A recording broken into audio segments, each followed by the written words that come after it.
The Boss Husband. Credit to the author. 161 hanggang 65. Ang kwentong ito ay rated SPJ. Striktong patnubay sa mga walang jowa. Ito ay bawal din sa bata, at matatandang walang asawa. Ang mga pangalan po na nandito ay galing sa mga name generator. Kaya kung meron man pagkakatulad sa mga pangalan ng totoong tao o lugar, ito ay tunay na hindi sinasadya. Isa itong babaeng Caucasian na may kulay kastanyes na kulot, matangkad na pangangatawan, at mahubog na kurba. Mayroon siyang light violet na eyeshadow, mapupulang labi, at magagandang matamlay na mata. Sa kanyang mga kuko ay may itim na nail polish. Bagamat hindi masyadong maputi ang kanyang balat, mukhang fair pa rin ito sa ilalim ng liwanag. Nagbihis siya ng punkish style, pero ang kakaiba ay ang orchid embroidered, dark purple cheongsam na suot niya. Nagtaglay ito ng mayamang estilo ng Zenica. Sa isang sulyap, hindi ito isda o ibon, dahil ang paghahalo sa pagitan ng kulturang silangan at kanluran ay hindi kapani-pani walang matindi. Gayunpaman, kapag ang isa ay tumingin malapit, sila ay mapapansin na siya ay halo-halong ang matinding mga estilo ng unconventionality kasama ng classical perpektong. Ginamit niya ang kakaibang pananaw ng isang babaeng kanluranin upang bigyang kahulugan ang alindog na hinabol ng mga babaeng Zenica. Walang pag-aalinlangan kung si Mason o si Travis, o kahit si Talia na isang magandang babae, lahat sila ay hindi maiwasang mapuno ng isang pag-iisip sa loob. Gaano kaganda? Gayunpaman, ang pinakanagulat sa kanila ay si Justin. Paano kaya siya? Ang mga labi ni Justin ay bumuo ng isang hindi mapapantayang malalim na ngiti. Siya ay tila bitter, ngunit masaya, ngunit nalilito. Gayunpaman, napansin na ng babaeng ito si Justin. Nagpakita muna siya ng gulat na ekspresyon, ngunit kaagad pagkatapos, binato niya ito ng mapanoksong sulyap. Pang-apat na tiyo, ang taong ito. Sa katayuan ng host, lumakad si Mason na may ngiti ng isang magiliw na Ginoo at tinanong si Gerben Lee. Medyo matalas ang boses ni Gerben Lee, hindi niya tiningnan ng mabuti ang kanyang pamangkin kung employer, at buong pagmamalaking ipinakilala, ito ang aking guro na nagkaroon ako sa aking pag-aaral sa United Kingdom. Nagkataon lang na nasa Hong Kong siya ngayon. Inanyayahan ko siyang tingnan ang mga bunga ng nakaraang ilang taon kong pagsasaliksik, at bigyan ako ng patnubay. Sa totoo lang, kahit anong tingin ng isang tao kay Gerben Lee, siguradong mahigit 40 na siya. Sa kabilang banda, ang Western lady na ito ay mukhang nasa maagang 20s, ngunit siya ay talagang guro niya noong kanyang doctorate. Ito ay talagang hindi ka panipaniwala. Alam kong guro mo ang magandang babaeng ito, ngunit maaari ba tayong makatanggap ng mas detalyadong pagpapakilala?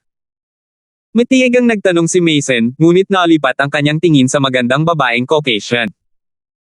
Isang perpektong ngiti ang ipinakita ng babae, at biglang nagsalita sa matatas na Mandarin, "Hello everybody, my name is Jane Christina Arthur Elizabeth Mountbatten Windsor Alexander.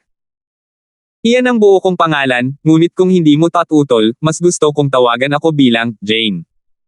Jane. Isang simpleng pangalan. Ito ay isang walang katulad na simpleng pangalan, ngunit ang kanyang hindi kapani-pani walang mahabang buong pangalan ay isang bagay na hindi maaaring baliwalain.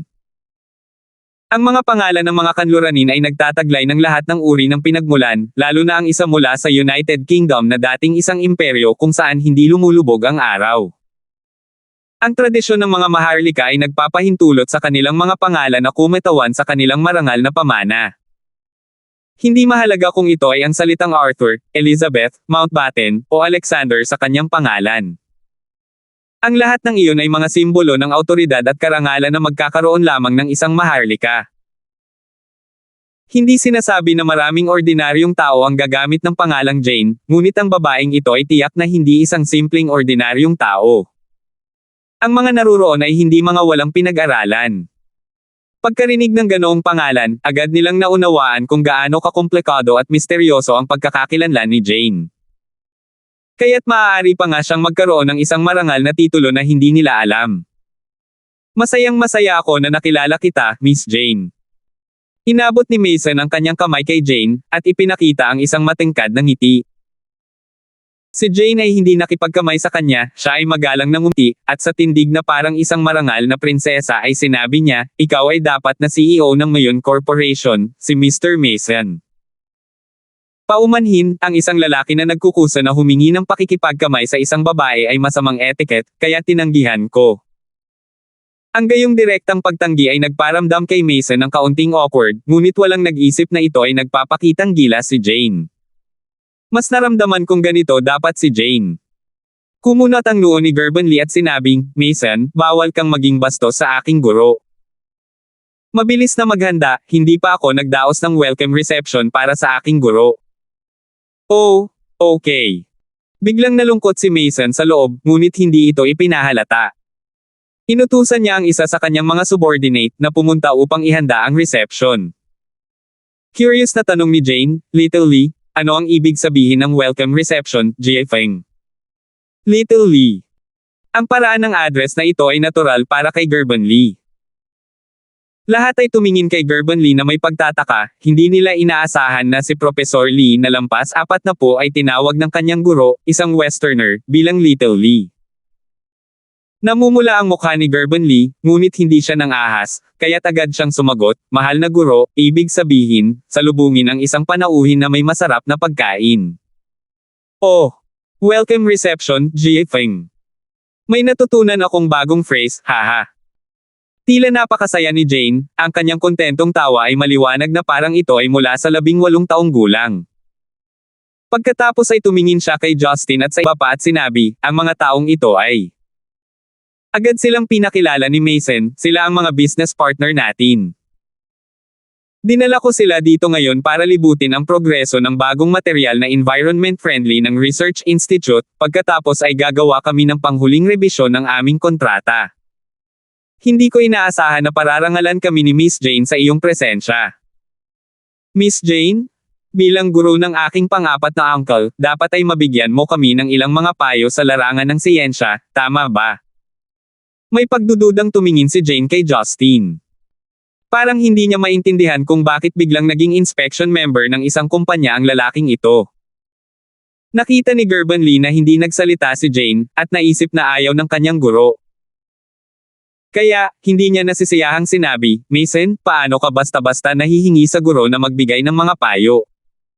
Alam mo ba ang pagkakakilanlan ng guro? Kahit na ang British Royal Society, ang Lawrence Berkeley National Laboratory ng Amerika, ang Lincoln Laboratory ng MIT, ang Fraunhofer Society ng Germany, at ang iba pang nangungunang akademya ay mahihirapang imbitahan ang guro na tingnan man lang. Sa tingin mo ba pwedeng basta-basta ibibigay ang mga pointer ni teacher? 161 hanggang 2. Little Lee, masyado kang maraming sinabi. Sinulyapan ni Jane si Gerben Lee. Agad na tumahimik ang prangka at prangka na si Gerben Lee at binigyan si Jane ng isang nakakapangiwi ng ngiti.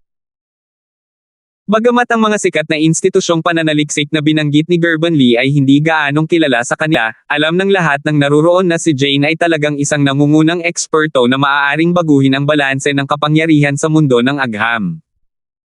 Talagang mahirap paniwalaan na ito ay isang binibini. Nagulat din si Travis. Siya ay matalino ngunit nag-aalangan na nagtanong, Miss Jane, maaaring ikaw ay tumatanggap ng isang Nobel Prize. Ngumiti si Jane at umiling, hindi pa ako nakatanggap ng anumang award. Ang aking guro ay naging huling hukom para sa Nobel Prize sa loob ng 3 magkakasunod na taon, ang pagkapanalo ng isa ay walang kabuluhan. Bumulong si Gerben Lee, na parang iyon ang kanyang kaluwalhatian. Ang impormasyong ito ay muling nagulat sa kanila. Masasabing ang mga tumanggap ng pinakaprestihiyosong parangal sa mundo, ang Nobel Prize, ay hinirang talaga ng babaeng ito. Maging ang kalmadong CEO ng isang malaking kumpanya tulad ni Mason ay nakadama ng paggalang sa napakagandang dalagang ito sa kanluran. Nakaramdam siya ng hiya sa pagpapalagayang loob na pilit niyang ginawa sa pagitan nila kanina. Ang kanyang maliit na katayuan ay malamang na hindi man lang umutot sa kanyang harapan. Miss Jane? Kung tapos ka na sa mga plano mo para sa araw na ito, paano na lang tayo mag-lunch sa restaurant na nabook natin? Bihira lang na makapunta ka sa Hong Kong at maging panauhin namin, kaya mangyaring bigyan kami ng karangalan. Medyo malamig na pawis si Mason habang nagsasalita. Salamat Boss Lee. Gayunpaman, gusto ko munang makausap ang isang matandang kaibigan. Lumipat ang tingin ni Jane sa mukha ni Justin habang sinasabi niya ito. Bilang isang babae, si Talia, na nasa tabi ni Justin, ay mas sensitibo. Mula nang lumitaw si Jane, pakiramdam niya ay kilala na ni Jane si Justin. Higit pa rito, naramdaman niyang hindi pangkaraniwan ang kanilang relasyon. Sa sandaling ito, sa wakas ay napatunayan na niya ang ideyang iyon. Hindi niya maintindihan kung paano makikilala ni Justin ang babaeng ito na perpekto sa kagandahan at katalinuhan. Si Talia ay lihim na nakaramdam ng kaunting kirot sa loob. Bagamat siya rin ay isang namumukod tanging kagandahan, maliban sa klasikal na kagandahan ni Jane, mayroong isang natural na marangal na hangin sa paligid niya na hindi kayang ihambing ng isang pangkaraniwang tao tulad ni Talia. Sa wakas ay nakatanggap ng atensyon mula sa lahat si Justin na nagpapanatili ng katahimikan. Maliban kina Mason at Talia, halos hindi makapaniwala ang iba sa laboratorio na ang isang ordinaryong mukhang binata na tulad niya ay nakilala ang isang napakahusay na babae. Pinilit ni Gerben Lee ang kanyang utak dahil naniniwala siya na si Justin ay isang dalubhasa sa isang partikular na larangan, at hindi niya lang siya nakilala. Ang malamig na pawis kay Mason ay hindi mapigilan, ang kanyang ngiti ay mas mapait kaysa pagkatapos kumain ng Coptes chinensis. Gaya ng inaasahan, tama ang pinili niyang pagsuko. Nangangahulugan ang pagiging kakilala ng isang babae sa ganitong antas na tiyak na hindi ordinaryong tao si Justin. Tumingin si Justin sa magandang sipiro na asul na mga mata ni Jane, at bumantong hininga. Tumango siya at sinabing, pumunta tayo sa liblib na lugar para mag-chat. Sa sinabi nito, tinanggal ni Justin ang protective suit, at naglakad palabas ng may malalaking hakbang. Noong una ay hindi nakasuot ng protective suit si Jane, kaya diretso siyang lumabas. Dahil dito, maraming taong may parehong pag-iisip na lumitaw sa kanilang mga ulo. Siya ay tila isang tao mula sa ibang mundo. Si Mason at ang iba ay naliligaw, habang si Talia ay mukhang medyo nanlumo. Ang biglaang pagsulpot ni Jane ay nagparamdam sa kanya na walang kapangyarihan sa unang pagkakataon sa kanyang buhay. Parang maliban sa matalik niyang kaibigan na si Marian, marami pang balakid na dapat lampasan. Sa likod ng Research Institute ay isang masukal na kagubatan. Sa loob ng kagubatan ay isang maliit na pavilion na may mga dahon na nakakalat sa lahat ng dako. Ang lugar na ito ay karaniwang desyerto, at ngayon ay isang magandang lokasyon para kina Justin at Jane upang makipag-usap ng harapan.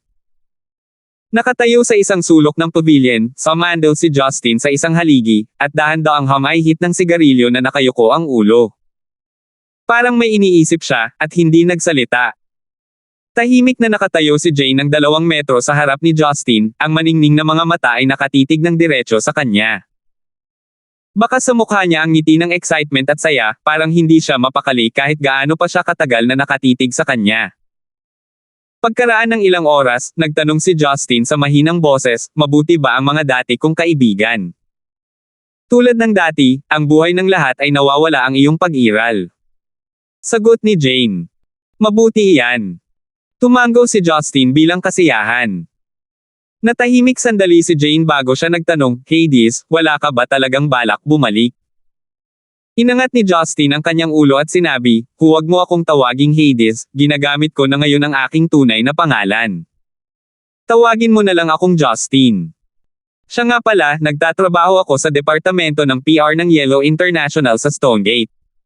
Isa na akong ordinaryong tao sa lipunan. Napakatingkad ng ekspresyon ni Jane, hanggang sa puntong parang sasabog na siya, ngunit pilit niyang hinawakan ito, pumalakpak, at sinabing, congratulations, Justin. Nagawa mo na rin sa wakas ang pagbabago mo. Hindi napigilan ni Justin ang mapangiti habang sinabi niya, oo, bumalik ako sa Zenica ng mahigit kalahating taon. Hindi lang ako nagkaroon ng bagong kaibigan, nakapag-asawa pa nga ako. Mayroon na akong pamilya at sa wakas ay magkakaroon na ako ng buhay ng isang ordinaryong tao. Ikaw. May asawa ka na. Agad na namutla ang magandang mukha ni Jane. 162 hanggang 1, tuwalya. Nang makita ang biglaang hindi kasiya siyang reaksyon ni Jane, naramdaman ni Justin na wala nang magawa, ngunit hindi niya alam kung paano siya aaliwin. Pilit siyang ngumiti at sinabing, anong meron? Hindi naman siguro bawal na magpakasal ako. Ang mga lalaki at babae na nasa hustong gulang ay dapat magpakasal, iyon ang sinasabi ng mga tao sa Zenica. Ibinaba ni Jane ang kanyang ulo at pinunasan ang kanyang mga mata, pagkatapos ay itinaas ang kanyang ulo at sinabing, "Oo, dapat kitang batiin." Ang asawa ng ating Panginoong Hades, si Persephone ay dapat na isang tunay na magandang ginang. Ang ganda niya talaga, pero hindi niya alam na may kakaiba siyang title. Nais ko rin na hindi niya ito malaman sa buhay na ito. Sabi ni Justin. Kinagat ni Jane ang kanyang labi, ibig sabihin mahal mo siya ng totoo. Sa halip na magmahal, masasabi mong responsibilidad ng mag-asawa.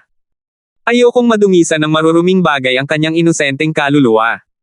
Mukhang nag-e-enjoy ka talaga sa buhay mo ngayon. Sinabi ni Jane sa isang nanghihinayang tono, sa tingin ko lahat ay madidismaya, marami sa kanila ang naghihintay sa iyong pagbabalik.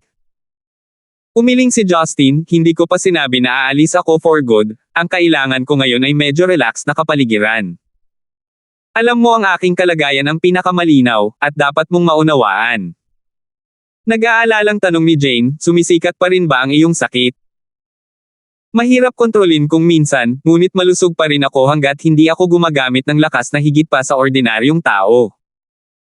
I'm sorry, palagi kong sinasabi na palalayain kita mula sa mga tanikala na iyon, ngunit nasubukan mo na, naniniwala ako na maliban sa iyo, walang sinuman sa mundong ito ang maaaring sugpuin ang aking sakit sa antas na ito. Binigyan siya ni Justin ng nakakaaliw ng ngiti, nga pala, paano ka magiging malaya sa Hong Kong? Kailangan ka ni Catherine sa tabi niya. Nang marinig ang pangalang Catherine, bumungad sa mukha ni Jane ang isang mapanghamon na ekspresyon, gusto lang ng matandang babaeng iyon na magpaloko sa pamamagitan ng paglalagay ng lahat ng responsibilidad sa aking mga kamay. Nagpapakita ako sa kanya ng ilang saloobin sa pagkakataong ito sa pamamagitan ng pag-abandona sa lahat ng responsibilidad na iyon, at planong maglakbay sa buong mundo. Nandito ako sa Hong Kong dahil nandito ang estudyante kong si Little Lee, palagi niya akong iniimbitahan na tingnan kung ano ang nagawa niya, at dahil malaya ako, pumunta ako.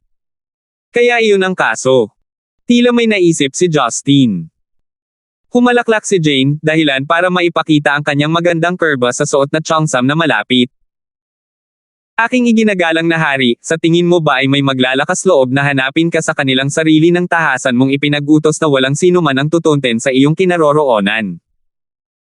Naniniwala ako na kahit nagkataon lang na may nakabangga sa iyo, karamihan sa kanila ay tatakas lang kaagad bago mo sila mapansin, para maiwasan ang pagdududa sa iyo. Medyo awkward si Justin, huwag kang mag-isip sa direksyon na iyon, hindi ako ganoon kaitekot. Actually, I'm very happy to meet you. Talaga. Tuwang-tuwang nagtanong si Jane, kung ganoon, maaari ba kitang bisitahin sa Stonegate? Mayroon din akong isang estudyante na nagngangalang Green na nasa Stonegate. Oh. Siya nga pala, nagre-research siya sa parehong proyekto ng Little Lee. Naalala ni Justin ang kanyang opisyal na negosyo at sinabing, kasalukuyan akong nagtatrabaho sa Yellow International, ibig sabihin, pinakamainam kung magbunga ang pananaliksik ni Gerben Lee. Kasalukuyang nagtatrabaho si Green para sa isang kakumpetensya, bilang kanilang guro, maaari mo ba akong tulungang makipag-ayos sa kanila upang kapwa magtrabaho sa aking panig? Iyon ay magliligtas sa akin ng pagsisikap na posibleng magkaroon ng headhunt. Hinawakan ni Jane ang kanyang baba sa pag-iisip at sinabing, kung inuutusan mo ako bilang hari, gagawin kong magkasama sina Green at Little Lee. Karamihan sa kanilang tagumpay ngayon ay ipinagkaloob ko, kaya tiyak na magagawa ko ito. Gayunpaman, kung ito ay isang kahilingan bilang isang kaibigan, hindi ko ito magagawa. Sa propesyon na ito, ang pag-abandona sa employer ay isang napakahiyang bagay para sa isang espesyalista. Maliban kung si Green ay kusang loob, hahayaan ko siya bilang kanyang guro. Tumango si Justin bilang pagsang-ayon, may katuturan ang sinasabi mo. Hayaan mo na ang katapusan ng bagay na ito, maaari mo ring bigyan si Gerben Lee ng higit pang gabay upang hayaan siyang magsaliksik at umunlad ng mas mabilis, ang problema ay malulutas noon. Actually, may isa pang solusyon. Sinabi ni Jane sa maluwag na boses, kung gusto mong magsaliksik at bumuo ng mga bagong material na pangkalikasan, makakapagbigay ako ng maraming hindi pa nailalabas na teknolohiya, at makakatulong iyon sa kumpanyang kinaroroonan mo na maging isang market leader sa mundo. Alam ni Justin na nagsasabi ng totoo ang dalagang ito. Siya ay binyansagang henyo mula pa noong siya ay bata, at palaging nasa tuktok ng maraming larangan ng siyentipikong pananaliksik sa mundo. May mga bagay lang na tinatamad siyang magsaliksik, habang ang mga bagay na sinasaliksik niya ay palaging nakakaranas ng napakalaking tagumpay sa teknolohiya. Gayunpaman, marami sa kanyang trabaho ang natapos na itinago o nawasak. Sa sarili niyang pananalita, hindi niya gustong umunlad ang mundong ito ng masyadong mabilis, dahil iyon ay mag-trigger ng isang mapanganib na lahi sa mundo ng agham at teknolohiya. Matapos magkausap ang dalawa, biglang may naisip si Jane at nagtanong, "Justin, hanggang kailan ka mananatili sa Hong Kong?" "Marahil para sa isa pang 3 araw." "3 araw?" Nag-isip si Jane, "3 araw na, may gusto akong ibigay sa iyo, baka makatulong ito sa iyo." Hindi alam ni Justin kung ano ang gustong gawin ni Jane, ngunit dahil hindi tinukoy ni Jane, hindi siya nagtanong. Kalahating oras nang nag-uusap ang dalawa nang hindi sinasadya. Pagbalik nila sa pasilidad ng pananaliksik, naghihintay na sa kanila sina Mason, Gerben Lee, Talia at ang iba pa. 162 hanggang 2. Nakita ni Talia si Justin na masayang nakikipag-chat kay Jane habang naglalakad sila, at nakaramdam ng discomfort sa kanyang puso, ngunit ngumiti pa rin siya kay Jane dahil sa etiquette. Napansin ni Jane si Talia na nasa tabi ni Justin matagal na ang nakalipas. Sa kanyang pananaw bilang isang kanluranin, ang hitsura ni Talia ay hindi masyadong kapansin-pansin, ito ay dahil si Jane ay nakipag-ugnayan sa napakaraming dilag sa araw-araw. Kung ikukumpara, ang maganda at mahinang pagtitiwala sa isang babaeng taga-silangan tulad ni Talia ay mas karapat-dapat sa kanyang atensyon. Si Jane na may superior na obserbasyonal na kasanayan ay napansin ang kapaitan sa mga mata ni Talia, at agad na naunawaan ang isang bagay. Binigyan niya si Justin ng mapaglarong ngiti. "Teacher, sa wakas nakabalik ka na, punta na tayo sa restaurant." Inanyayahan ni Gerben Lee si Jane na pumasok sa kotse na may malawak na ngiti. Napakunot ang magagandang kilay ni Jane, "Little Lee, dahil nagsasaliksik ka ng isang mahalagang proyekto, dapat kang umalis sa pasilidad ng pananaliksik pagkatapos mong makumplito ang iyong pananaliksik. Babalik ako para suriin ang mga bunga ng iyong pananaliksik pagkatapos ng tanghalian." Tumugon si Gerben Lee ng, ngunit nang marinig niya na nais ni Jane na suriin muli ang mga bunga ng kanyang pananaliksik, agad siyang napuno ng sigla. Hindi siya nasaraan ng loob sa katotohanang hindi siya makakain kasama ang kanyang respetadong guro, at sa halip ay tuwang-tuwa siyang tumakbo pabalik sa pasilidad ng panaliksik. Magiliw na iminungkahi ni Mason, "Miss Jane, ang aking tiyuhin ay nagtatrabaho ng husto sa nakalipas na ilang buwan, hindi masamang ideya na magpakawala paminsan-minsan. Paumanhin, pagdating sa akademiko at pagtuturo, hindi ako nakikinig sa opinyon ng sinuman." Magalang na wika ni Jane, saka pumasok sa kotse. Hindi makapagsalita si Mason bilang kapalit. Bagamat nakaramdam siya ng galit sa loob, alam niyang tiyak na ito ang isang taong hindi niya dapat pukawin, kaya pilit lang niyang ngumiti at utusan ang lahat na umalis. Para salubungin si Jane, pumili si Mason ng sikat na western-styled restaurant sa Hong Kong na malapit sa dagat. Gumamit ng inspirasyon ang disenyo ng restaurant mula sa mga simbahang Gothic, mayroon itong pinahabang katawan, matayog na mga tip, at detalyadong inukit na mga haligi. Ito ay napakahusay na naisakatuparan. Ang pininturahan ng mga salamin na bintana ay nagpahayag ng isang malungkot ngunit matahimik na kalooban, ngunit nang ang maliwanag at magandang sikat ng araw ay sumikat sa mga bintana at papunta sa restaurant, ang lumang istilong Easter na panloob na palamuti ay hinaluan nito upang bumuo ng isang kawili-wiling pagkakaisa. Naglakad sila papunta sa isang bilog na mesa na nakaharap sa dagat, umupo sa kani-kanilang mga upuan at nag-order ng mga ulam. Habang hinihintay ang server na magdala ng pagkain, si Mason na natatakot pa rin kay Justin ay naglakas loob para magtanong bilang host, "Paano mo nakilala si Mr. Gibson, Miss Jane?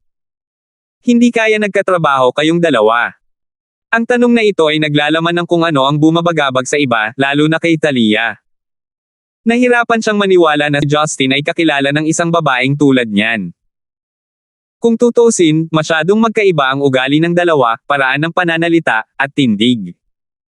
Ilang beses lang kaming nagkabanggaan habang nasa ibang bansa. Tinulungan ako ni Mr. Gibson sa ilang problema, at nagkakilala kami. Nagsalita si Jane sa hindi malinaw na paraan. Naunawaan na ngayon ng iba at naniniwala na si Justin ay gumawa ng mano-manong trabaho para sa kanya. Sa opinyon ni Mason, maaaring tinulungan ni Justin si Jane na alisin ang isang tao dahil alam niya na ang husay sa militar ni Justin ay lubhang nakakatakot. Nagkwentuhan sila sandali at nang ihain ng server ang mga pinggan, ang orihinal na nakaka-relax na si Justin ay biglang umayos ng upo. Nakaupo sa kaliwa ni Justin si Travis at siya ang unang ihain.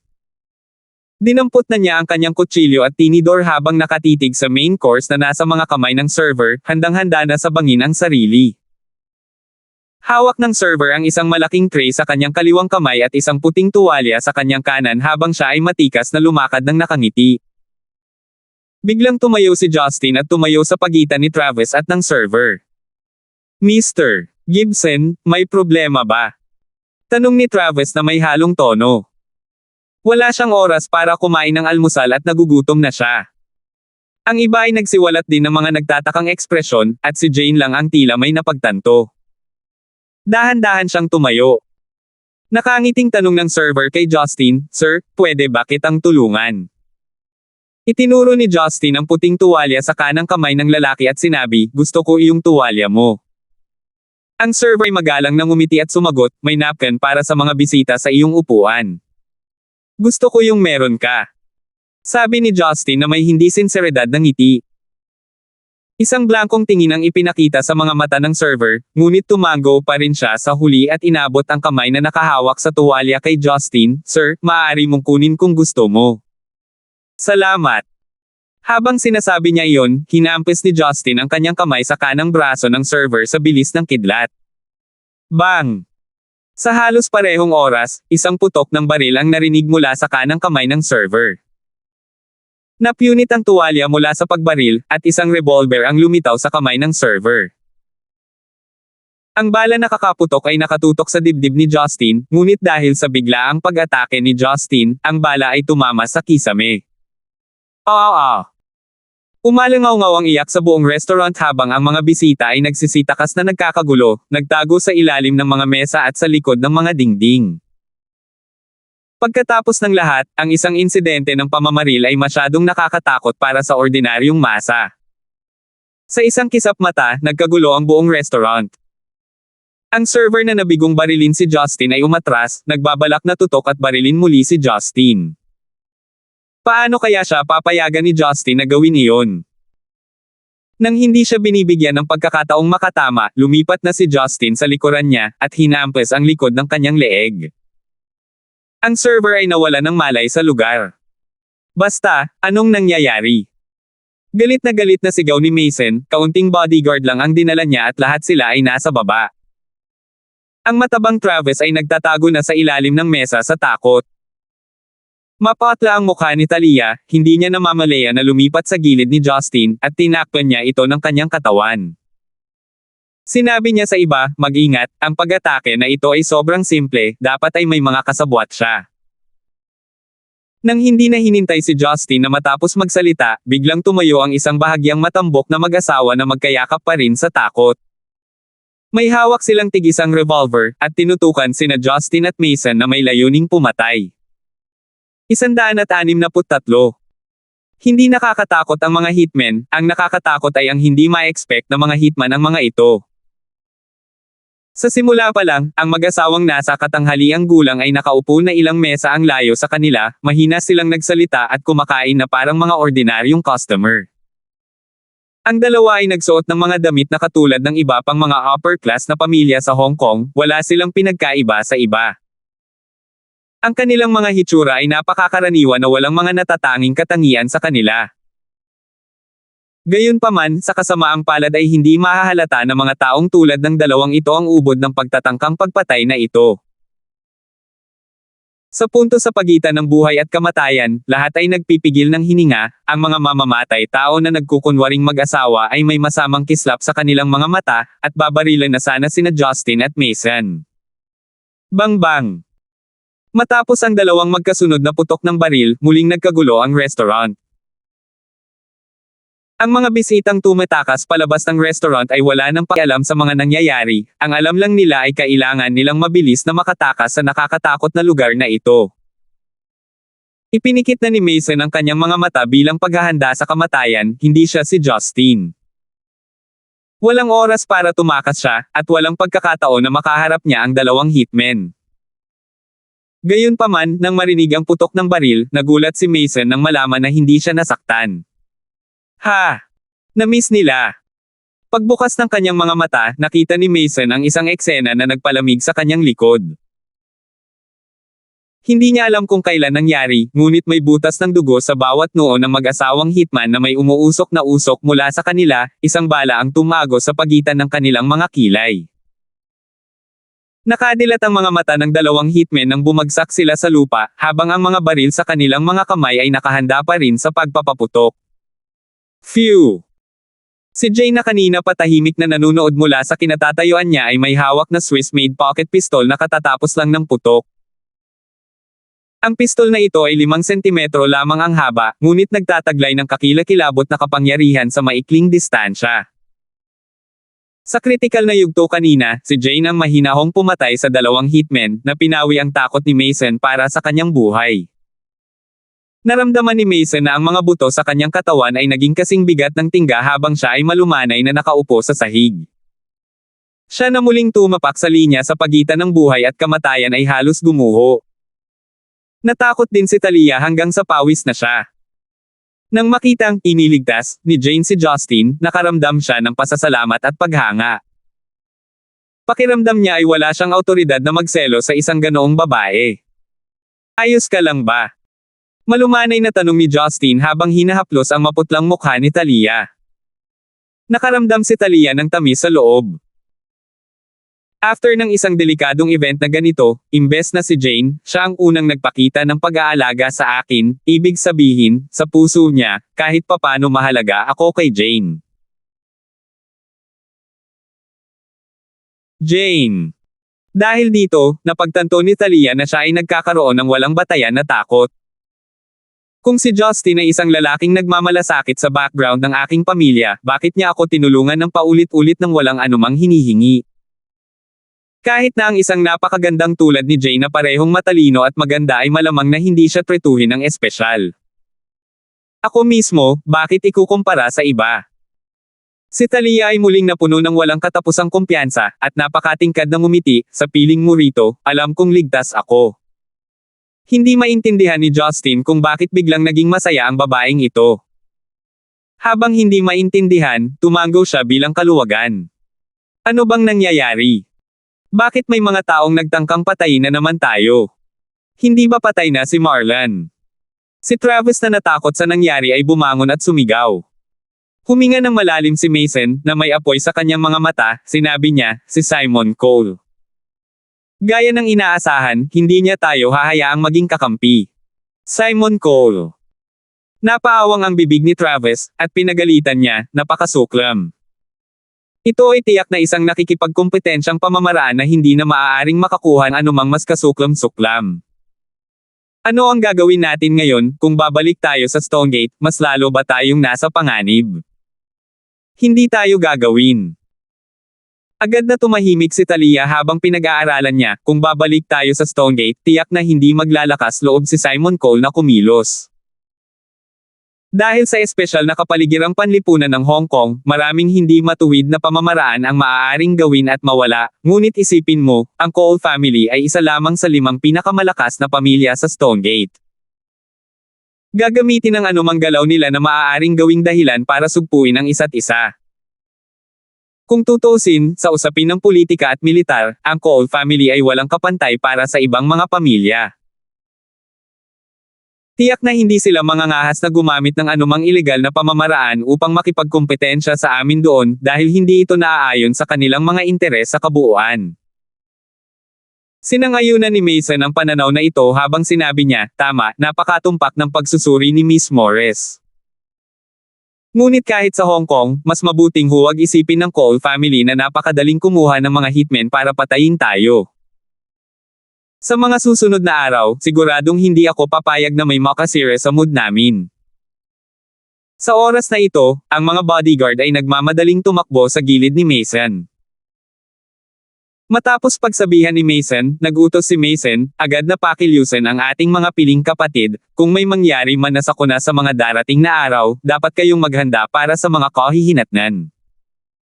Gayon din, makipag ng Hongxing, gusto kong hiramin ang kanyang kapangyarihan para subaybayan ang lahat ng underground hitmen na pumasok o umalis sa Hong Kong.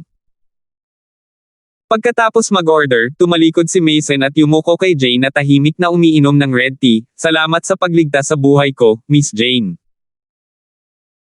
Magalang na ibinaba ni Jane ang tasa, tulad ng isang klasikong maharlika na sinabi niya, hindi mo ako kailangang pasalamatan, gumagawa lang ako ng ilang mga manual. Ang nakapansin at nagbabala sa amin tungkol sa mga kasabwat ay si Justin. Ang mga salitang ito ay nagpaalala sa lahat tungkol doon at tumingin sila kay Justin na may pagkataranta. Bakit niya napapansin na ang server ay isang hitman ng ganoon kadali, at bakit niya naintindihan ang paraan ng paggana ng mga assassin? Pinunasan ni Justin ang kanyang ilong. Sobra-sobra na si Jane, napaka-low profile niya na naging habit na ang pagtutulak ng mga bagay-bagay sa iba, hindi ba mas lalo lang akong nanggugulo? Mas maganda lang ang short-term memory ko kaysa sa iba. Sa pangkalahatan, hindi mapapalitan ang isang server sa mga restaurant na nakaistilong kanluranin pagkatapos may talaga sa kanila ang isang mesa, alang-alang sa kanilang mga tip. Ang server ay ibang tao mula sa kanina. Isa pa, ang tuwalya na hawak niya ay hindi nakatikip sa kanyang palso gaya ng nakasanayan, at sa halip ay nakatikip sa kanyang kamay. Nalaman ko iyon sa panunood ng maraming palabas sa TikTok, at dahil nasa panganib ako ilang araw na ang nakalipas, naging mas maasikaso ako sa gayong mga detalye. Ang katotohanan ay sa kanyang mga taon na karanasan, naramdaman niya ang panganib mula lamang sa layunin ng pagpatay sa iba. Gayunpaman, ito rin ay dahil ang mga hitmen na ipinadala ni Simon Cole ay hindi sapat, ang isang tunay na dalubhasa ay hindi madaling maglalabas ng kanilang layunin sa pagpatay. Si Mason na alam na si Justin ay hindi pangkaraniwang tao ay hindi na nagtanong, natatakot siyang magagalit kay Justin kapag nagtanong siya ng napakaraming tanong, kaya nagsalita siya ng ilang mga salita ng pasasalamat at hayaang lumipas ang bagay na ito. 163 hanggang 2. Stone Gate. Ang tuloy-tuloy na pag-ulan sa Taglagas ay nagbigay kulay sa kalangitan na kulay abo, at ang lupa ay mamasa-masa. Gusali ng Darkwater Science at Technology ng Cole family. Ang pinto sa opisina ng CEO ni Simon Cole ay biglang binuksan ng malakas. May sigarilyo si Harry Ball sa kanyang bibig habang naglalakad siya sa isang pares ng rubber boot sa napakagandang carpet na gawa sa lana ng tupa sa malalaking hakbang sa opisina. Itinaas ni Simon Cole ang kanyang ulo para tingnan si Harry Ball at sinabing, maraming beses ko nang sinabi ito sa iyo, kumatok ka bago ka pumasok. Isa pa, wala akong pakialam na nag-e-enjoy kang magsuot ng mga crappy na rubber boots na iyon, pero hindi mo ba ito maalis bago pumasok sa opisina ko? Alam mo ba kung ilang bota ang halaga ng carpet na ito? Ngumisi si Harry Ball, sanay na siyang pasaway ng amo at wala siyang pakialam. Bakit kumatok sa pinto? Sayang ang oras. Hindi naman siguro papatol sa sekretary mo, boss. Nahuli man kitang binatukan ng sekretarya mo, it's no big deal, we could always bang her together.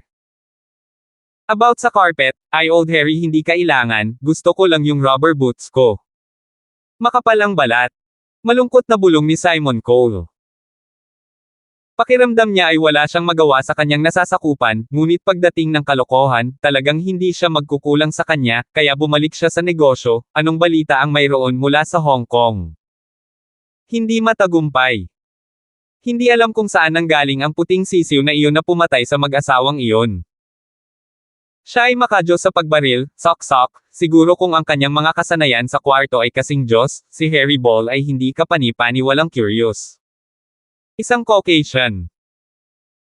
Saglit na nag-isip si Simon Cole, alamin kung sino ang Western lady na iyon, gayon din, huwag mong ihinto ang pagsubaybay sa pasilidad ng pananaliksik ni Mayon, huwag pabayaan ang anumang pagkakataong mahuli si Gerben Lee. Sumangayon si Harry Ball, sige, kung ganoon. Boss, gusto mo bang magpadala ng isa pang assassin? Ang taong si Gibson na iyon ay isang matigas na baliw, hindi siya namamatay kahit anong gawin natin. Hindi na kailangan. Tumayo si Simon Cole, pumunta sa kanyang bintana ng reinforced glass at tumingin sa labas ng malamig na ulan na bumuhos sa konkretong gubat ng Stonegate, at sinabing, Hong Kong ang base ng Lee family, sila ang mga tyrant doon. Ang Hongqing, East Star, at Dagger Society ay lahat nilang kaalyado. Nagkaroon lang kami ng isang pagkakataon, kung gagawa pa kami ng isa pang pagtatangka, magiging katatawanan lang kami. Napakamot ng ulo si Harry Ball bilang hindi pagsang-ayon, ganito na lang ba tayo susuko? Siyempre hindi tayo pwedeng sumuko. Gayunpaman, para sa ilang mga bagay, ayos lang hanggat ginagawa natin ito. Hindi kailangang maging tagumpay para maituring na tagumpay. Nagsasabi ka na naman ng mga bagay na hindi ko maintindihan.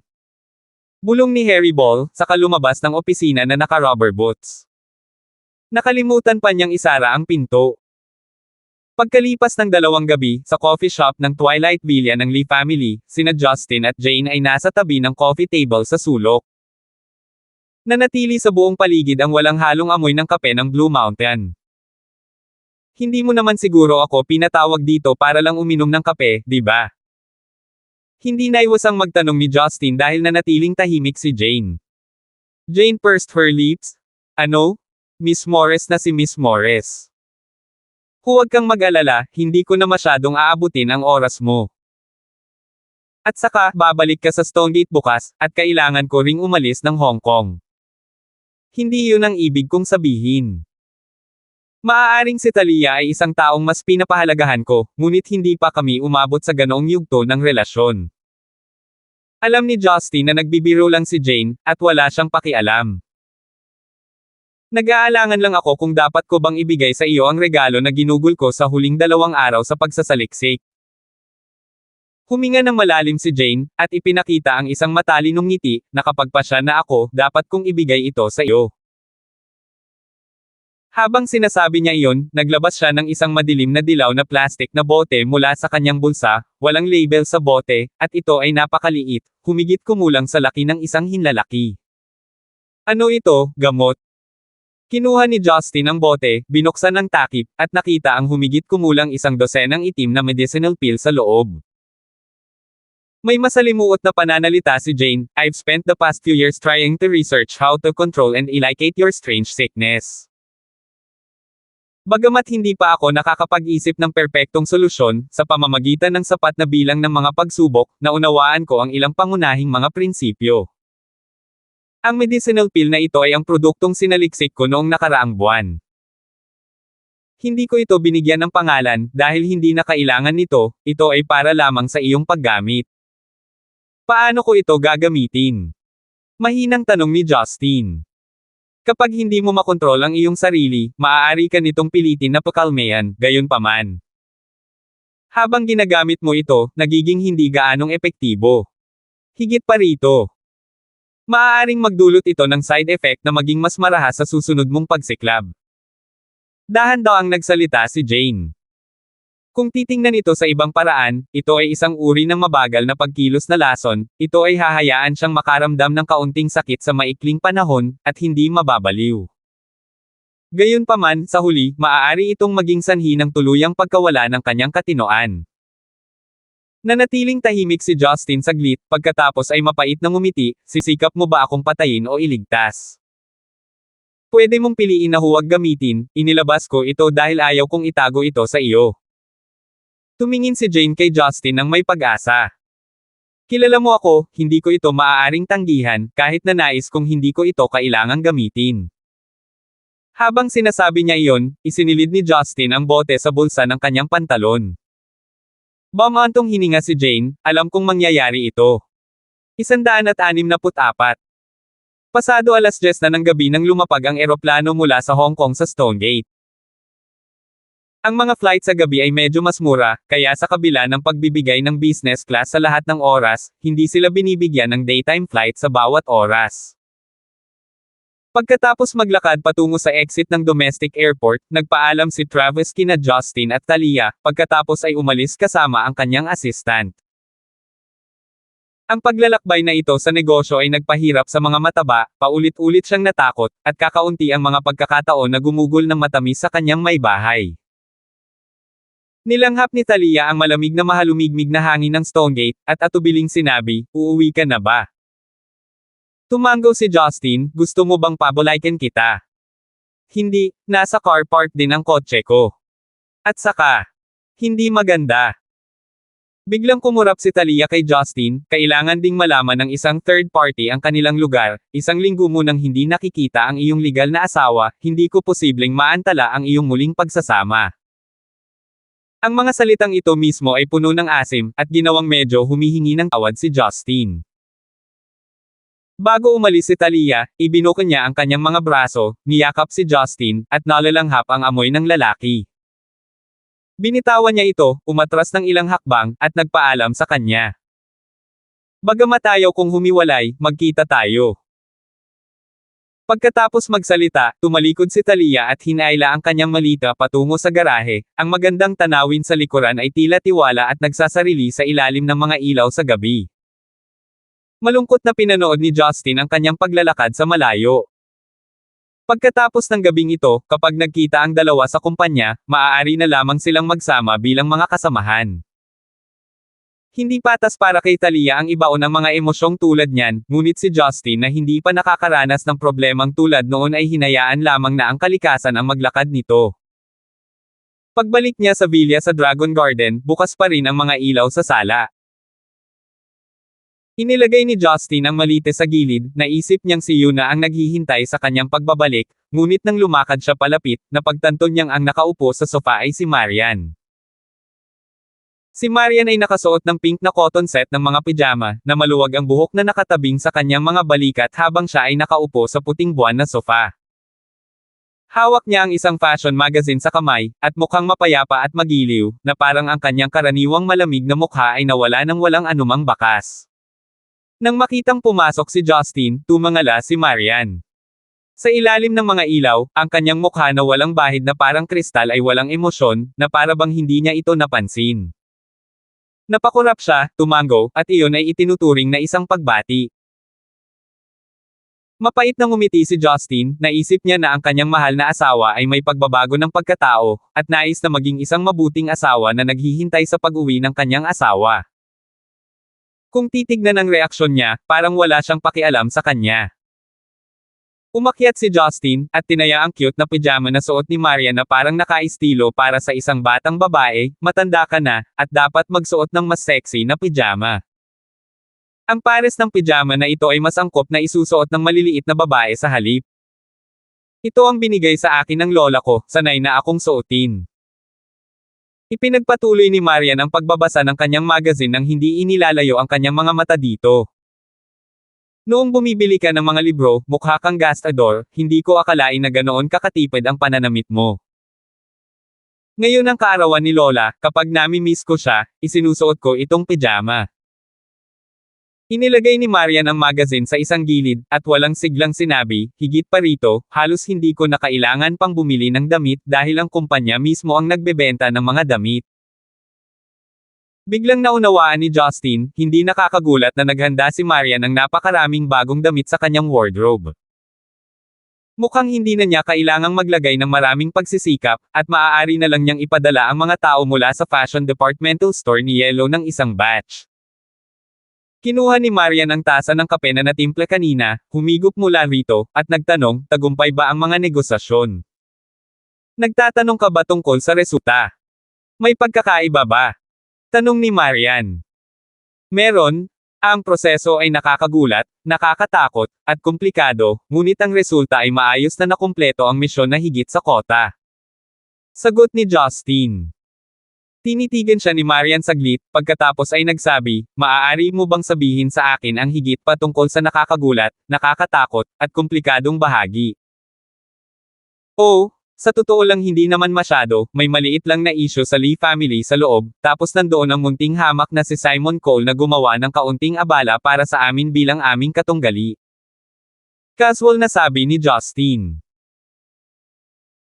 Biglang tumayo si Marian, pinandilatan ng malamig na ekspresyon si Justin, at nagsalita ng mas mayayabang na boses, pagpatay sa hating gabi, biochemical bomb, pagkidnap at pangangikil, binaril hanggang mamatay si Marlon, maliit na issue iyon.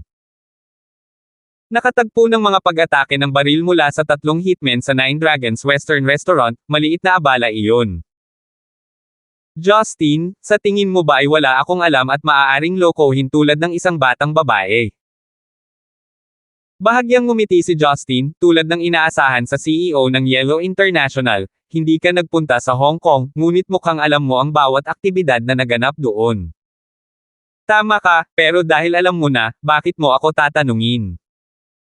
164 hanggang 2. Gusto kong malaman kung sasabihin mo sa akin ang totoo. At ngayon alam mo na nagsisinungaling ako. Nagkibit balikat si Justin, pero sa tingin ko, hindi mahalaga. Dahil ito ay napakaliit na bagay, hindi ito dapat magdulot ng kaguluhan sa ating boss Lysander. Nakita ni Marian ang walang malasakit na ugali ni Justin, at nakaramdam siya ng hinanakit. Siya ay hindi kapani-paniwalang nag-aalala tungkol sa kanila, at nagkaroon pa nga ng mga bangungot nitong mga nakaraang araw. Buti na lang hindi niya sinabi sa kanya ang totoo, pero sinagot pa niya ito ng pag-alit. Ang daming nangyari, bakit hindi mo ako tinawagan? Nagsimulang mamula ang mga mata ni Marian habang mahinahong nagtanong. Sa tuwid na mukha, sinabi ni Justin, ang inatake at nasa panganib ay kami, at hindi ikaw. Kung tinawag kita, ano ang magagawa mo? Ibabalik mo ba kami kaagad sa Stonegate? O kaya'y sumugod ka sa Hong Kong upang samahan kami sa ilalim ng banta ng bomba at mga bala? Pero ako ang superior mo. Pagkatapos ng ganoong importanteng bagay, hindi ba dapat magsumbong ka sa akin? Sabi ni Marian na may matinding galit. Paumanhin, kung hinihiling mo iyon sa akin na may pagkakakilanlan ng isang nakatataas, naniniwala ako na ang tanging bagay na kailangan kong iulat ay tungkol sa trabaho. Tungkol sa trabaho, natapos ko na ang aking ulat, ang misyon ay matagumpay at higit sa kota. Kung tungkol naman sa mga pangyayaring dinanas ko, personal affairs ko iyon, naniniwala ako na hindi ko na kailangang isumbong sa iyo, Boss Lysander. Huminto si Justin, pagkatapos ay nagpatuloy sa pagsasalita, kung ikaw ay nagtatanong sa kapasidad ng isang asawa, sa palagay ko kung saan ang buhay ng iyong asawa ay nasa panganib at nalaman mo, ang dapat tumawag upang magtanong kung ako ay ligtas at maayos ay dapat ikaw, at hindi ako. Hindi ko sinabi sa iyo, dahil ayokong mag-alala ang pamilya ko, samantalang ang hindi mo ako tinawagan para tanungin ang kalagayan ko ay hindi ko naman problema, di ba? Ang mga salita ni Justin ay mga kidlat na ikinagulat ni Marian. Bagamat nag-aalala siya sa kaligtasan nina Justin at Talia, hindi niya naisip na tawagan muna sila. Mula noong bata pa siya, palaging iba na ang nagpapakita ng pag-aalaga sa kanya, samantalang halos hindi niya naisip na gumawa ng inisyatiba na tawagan ang iba at aliwin sila. Una, ito ay dahil sa kanyang namumukod tanging mga kakayahan, kaya niyang kontrolin ang karamihan sa mga sitwasyon. Pangalawa, ay dahil ang kanyang puso na nababalot ng yelo at nyebe, na nagpahirap sa kanyang malamig at hiwalay na pagkatao na magkusa sa pangangalaga sa iba. Dahil sa reverse psychology na ito, hindi kapani-paniwalang hindi komportable si Marian, sumimangot siya at matigas ang ulo na nag-aalala ako sa inyo na may mabuting hangarin, paano ninyo ako kakausapin ng ganito? Ngumisi si Justin, talagang espesyal ang pag-aalala ni Boss Lysander, ngunit ako, si Justin ay isa lamang hamak na nagbebenta ng tuhog ng karne ng tupa, at hindi mahalaga kung mamatay ako sa Hong Kong.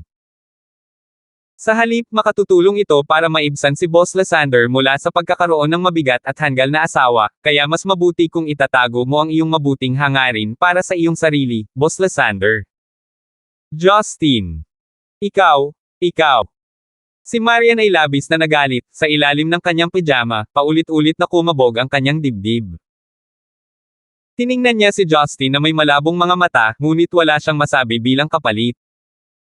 Akala niya noong una ay magkakaroon siya ng mapayapang pagtulog sa bahay. Ilang araw na niyang hindi nakilala si Marian, at medyo na-miss niya ito, ngunit hindi niya akalain na magsisimula silang magtalo pagkatapos ng ilang pangungusap. Si Justin ay hindi santo.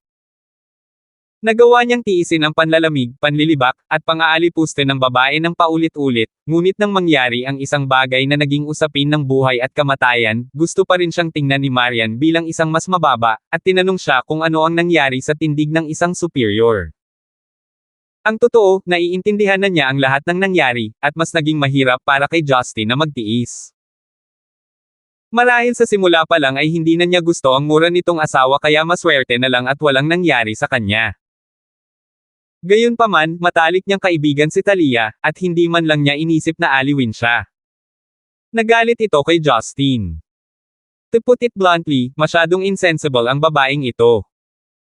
Tiniis ni Justin ang pagnanasang pumunta kay Marian at hampasin ang kanyang puwitan. Huminga ng malalim, nagsalita siya sa malalim na boses, kung sino ang tama at kung sino ang mali, dapat mong pagnilayan ang iyong sarili, lahat ay nagkakamali, ngunit ang mali ay ang hindi pagsisisi. May pera ka, may hitsura ka, ngunit hindi ibig sabihin na lahat ay dapat magbigay daan sa iyo, at hayaan ang kanilang mundo na umikot sa iyo. At least, bilang asawa, ayos lang mawala ng asawang tulad mo.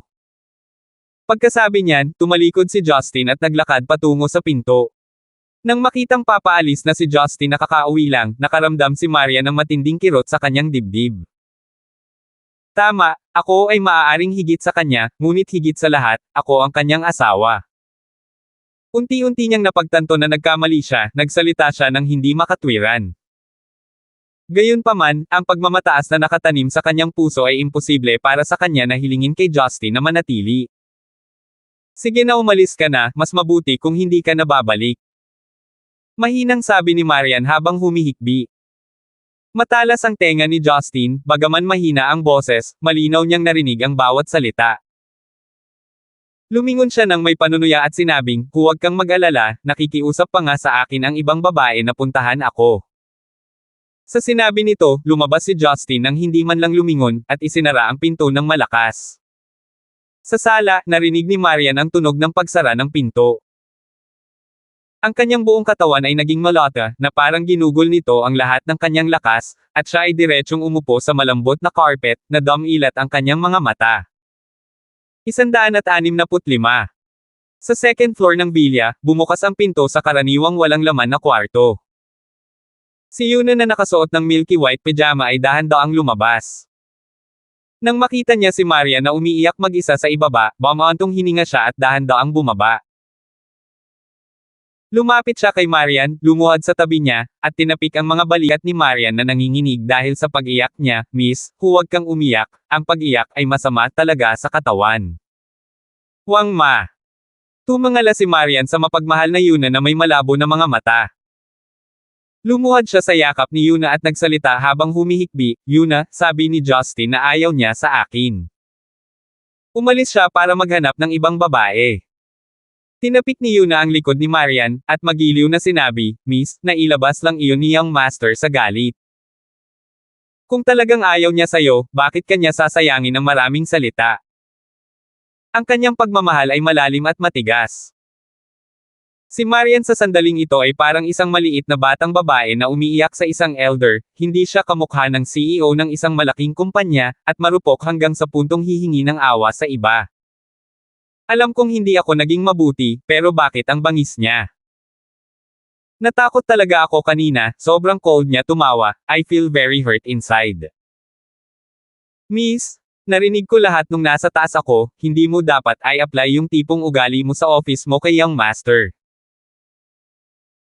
Hinaplos ni Yuna ang makinis na buhok ni Marian, pagkatapos ay inabot niya ang mga luha sa gilid ng kanyang mga mata, at malumanay na sinabi, walang gaanong pinag-aralan si Yuna, ngunit sa aking palagay, ang isang babae ay dumaraan sa maraming yugto ng buhay.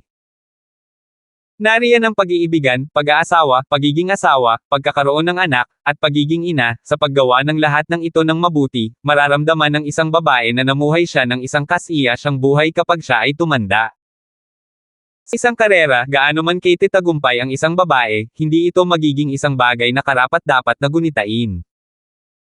Gusto kong lumipas ang aking mga araw ng masaya, ngunit wala siyang anumang ambisyon, na ikinababahala ko at hindi ko maiwasang magalit. Bulong ni Marian. Miss, walang ambisyon si Young Master, at walang saysay na pilitin mo siya. Ang mahalaga ay nasa puso ka ni Young Master. Tingnan mo na lang ang nangyari sa pagkakataong ito, dahil sa usapin kay Boss Zola, hindi ba nagkusa si Young Master na pumunta sa business trip na ito? Ibig sabihin, nagmamalasakit siya sa iyo, at nagseselos kay Boss Zola. Nakangiting sinabi ni Yuna, dahil mapipilitin si Young Master na magtrabaho sa ganitong paraan, magkakaroon din ng iba pang mga paraan upang mapabuti ang sitwasyong ito, ang sobrang pagkabalisa ay magiging negatibo lamang ang reaksyon ni Young Master.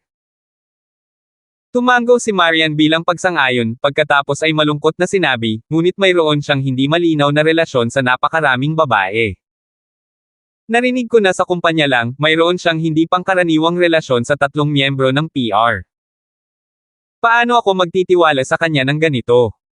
Pinilit na ngumiti si Yuna at sinabing, Miss, huwag mo akong ipaglaban sa pagsasalita ng wala sa sarili.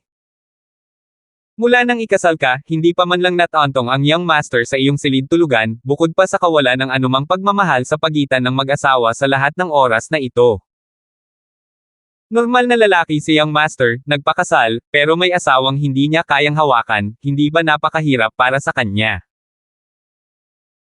Miss, kung ang pinakamagandang orasan sa mundo ay hindi makaikot, ang pinakamagandang damit ay hindi maisusuot, at ang pinakamarangyang sasakyan ay hindi mapatakbo, hindi ba't walang kabuluhan? Hindi mo naman pwedeng hilingin kay Young Master na panatilihin kang parang antik na ibebenta kapag tumaas ang halaga, di ba? Huwag ma, anong antigo at ibebenta? Iyan ay napaka hindi kasiya siyang pakinggan. Nagprotesta si Marian habang namumula. Iniabot ni Yuna ang kanyang mga kamay upang hawakan ang maselang mukha ni Marian, Miss, pag-isipan mo ito. Sa buong Stonegate, ilang babae ang makakapaghawak ng kandila sa iyo. Kung mas matamis ang pakikitungo mo kay Young Master, paano pa nga ba may isip ni Young Master ang ibang babae? Talaga? Bahagyang kumbinsido si Marian. Oo naman. Humampas si Yuna habang mainit ang plancha sa pagsasabing, ito ang lahat ng bagay na naranasan ko. Ang paraan ng pag-iisip ng mga lalaki ay talagang napakasimple, sinong lalaki ang hindi gustong gumanap ng maayos sa harap ng babaeng gusto nila. Ang kinatatakutan nila, kahit maganda ang performance nila, hindi man lang sumasagot ang babae. Ang kailangang gawin ngayon ni Miss ay ipaunawa kay Young Master na nagmamalasakit ka rin sa kanya, at bigyan siya ng motibasyon na magpatuloy sa pagtatrabaho. Duda si Marian na kumurap kay Yuna, Yuna, akala ko ba hindi ka pa kasal? Paano mo nalaman ang mga ganyang bagay? Saglit na hindi nakaimik si Yuna, at namumula siyang sumagot, hindi pa ako kasal, ngunit mayroon pa rin lang karanasan sa relasyon ng lalaki at babae noong bata pa ako. Miss, trust me on this. Simula pagkabata mo, nagsinungaling na ba ako sayo? Tumango si Marian bilang lunas, at nag-aalangan na nagtanong, pero mukhang galit na galit siya ngayon, paano kung hindi na siya bumalik? Kung gayon dapat kang pumunta at hanapin siya. Walang magawang hinaplos ni Yuna ang ulo ni Marian, Miss, hindi mo laging aasahan na si Young Master ang magkukusa sa pakikipag-ugnayan sa iyo, kailangang magmahalan ng mag-asawa ang isa't isa. May isang sinaunang kasabihan, ang pagtutulungan at kaluwagan sa panahon ng kahirapan ay maaaring magdulot ng kaligayahan, at ito mismo ang ibig sabihin nito. Kailangan ko bang pakiusapan na umuwi na siya? Napangisi si Marian dahil sa kahihiyan. Taos-pusong sinabi ni Yuna, Miss, sa mundong ito, walang link na mas sagrado, mas maganda, mas tapat kaysa sa relasyon ng mag-asawa, aalis ang mga magulang balang araw, ang mga magkaibigan ay hindi mananatiling magkasama magpakailanman, ang mga bata ay lalaki at aalis sa pugad balang araw, mayroon lamang mag-asawa na pinagbuklod ng pag-ibig na mananatiling magkasama hanggang sa wakas, kaya't kapag ang kanilang asawa ay naisip na nila, ang kanilang kapwa ay may halaga na, kaya't kapag ang kanilang asawa ay nakatakda na sa kanilang sarili. Si Marian ay maingat na nakinig ng hindi gumagawa ng tunog. 165 hanggang 2. Si Justin na umalis sa villa ay hindi lubos na napuno ng galit tulad ng naisip ni Marian. Sa sandaling lumabas siya, huminga ng malalim si Justin. Napailing siya dahil sa pangamba sa loob ng mga sinabi niya kanina. Pagkatapos ng lahat, noong una niyang nakilala si Marian, ang sisiw na iyon ay may isang hindi mapagparaya na karakter. Siya ay isang babae na maaaring tumalon mula sa isang gusali ng walang pag-aalinlangan, kung nagawa niyang mawala ang kanyang asawa sa pamamagitan lamang ng pagsasalita ng ilang mga pangungusap, talagang siya ang magiging kampyon. Gayunpaman, walang paraan sa paligid nito. Sa opinyon ni Justin, si Marian ay napakatalino sa karamihan ng mga paraan, ngunit pagdating sa EQ, siya ay kaawa-awa at malungkot na mahina. Kailangang turuan siya ng leksyon, kung hindi, siya ay magiging isang matalinong magandang mukha na walang laman sa loob. It goes without saying na hindi na makakabalik si Justin pagkatapos umalis ng ganito, kahit na para sa sarili niyang mukha. Kaya naman, sumakay siya pabalik sa kanyang sasakyan, at umalis sa Dragon Garden para magtungo sa Roslyn Bar kung saan nakatira si Roslyn. Si Roslyn ay walang stable na schedule para sa trabaho at pahinga. Nang pumasok si Justin sa kanyang mabangong silid, siya na nakipag-ugnayan sa West Union Society at naging magandang underground queen ng kanlurang rehiyon ay nakahiga sa kama at nanunood ng TV. Ang translucent na itim na mabulaklak na nightgown ay nakatikip sa kanyang matikas na figure, nakahiga siya sa leather sofa, na mukhang matamlay ngunit kaakit-akit. Nang makitang biglang pumasok si Justin ay walang alinlangan na ikinagulat ni Roslyn, tumalon siya mula sa sofa at papunta sa dibdib ni Justin. Ang bango ng body soap ay pumasok sa ilong ni Justin, at hinalikan niya ang leeg ni Roslyn. Noong mga nakaraang araw na umalis ako, naging maayos ba ang lahat? Bakit mo naman natanong yan bigla? Noong nakaraan, kahit na nasa Stonegate ka, madalas mong hihinto ang pakikipag-ugnayan sa akin sa loob ng isang linggo. Mahinahong sabi ni Roslyn. Namula si Justin sa kahihiyan. Masyadong mataas ang EQ ng babaeng ito. Sa isang pangungusap lamang, napuno niya ako ng pagkakasala at awa, at hindi ko maiwasang mahalin siya ng higit pa. Walang saysay na magsalita pa, kaya nagpa siya si Justin na gawin ang mahalaga bago talakayin ang tungkol sa iba pang mga bagay. Yakap-yakap ang maayos at malambot na katawan ni Roslyn, daan-daang beses siyang sumugod sa labanan, at ang pantulog na suot ni Roslyn ay itinapon sa Diyos na alam kung saan. Ang mapangakit na bulaklak ay dumaikit sa dibdib ni Justin, habang nakadilat ang kanyang mga mata habang humihingal. Ang pares ng malambot na laman sa kanyang dibdib ay pinigas sa kalahating bilog, at ang dalawang maliliit na ubas sa dulo ay dumaikit sa kanya, na nagbigay sa kanya ng labis na kasiyahan. Bagamat nakasama ni Justin si Talia nitong mga nakaraang araw, nasa maagang yugto pa lang ang kanilang relasyon at nasa business trip sila. Imposibleng makatulog siya ng ganoon casual. Hindi rin madaling makatawid si Talia sa gate na pinangalan ng Marian, kaya pinipigilan niya ang mga pagnanasa sa loob. Matapos niyang makamit ang kasukdulan mula sa katawan ni Roslyn, komportableng sumandal si Justin sa kama. Hinaplos niya ang malambot na buhok ni Roslyn at medyo nakaramdam siya ng antok. Si Roslyn ay pagod sa pagpapahirap, ngunit siya ay nasa mataas na espiritu, at nagtanong kung bakit naisipan ni Justin na puntahan siya kaagad pagkatapos niyang bumalik. Walang itinago si Justin, at ikinwento ang tungkol sa pag-uwi niya at binigyan ng leksyon ang malamig na CEO na iyon. Nang marinig ni Roslyn ang lahat ng ito, hindi niya maiwasang mapangiti at tumalikod sa gilid. Ang kanyang magandang hugis na puti nyebe na mga binti ay humahampas sa kama ng nakakaakit, na nagpalunok kay Justin ng kanyang laway. Ako ay nasa ilalim ng impresyon na ang isang babaeng tulad niya ay magkakaroon ng makikinang na mga ideya at magiging lubhang mature. Sa mga sinasabi mo, parang 16 or 17 years old teenager siya, hubby. Para bang natagpuan ni Roslyn ang bagong mundo. Inilibot ni Justin ang kanyang mga mata sa kanya, nagmamalabis ka. Hindi siya katulad mo. Bagamat pareho kayong namuhay ng nakapag-iisa mula pagkabata, ang inyong kapaligiran ay nagbibigay daan sa inyo na magkaroon ng napakahusay na pag-unawa sa mga paraan ng mundo.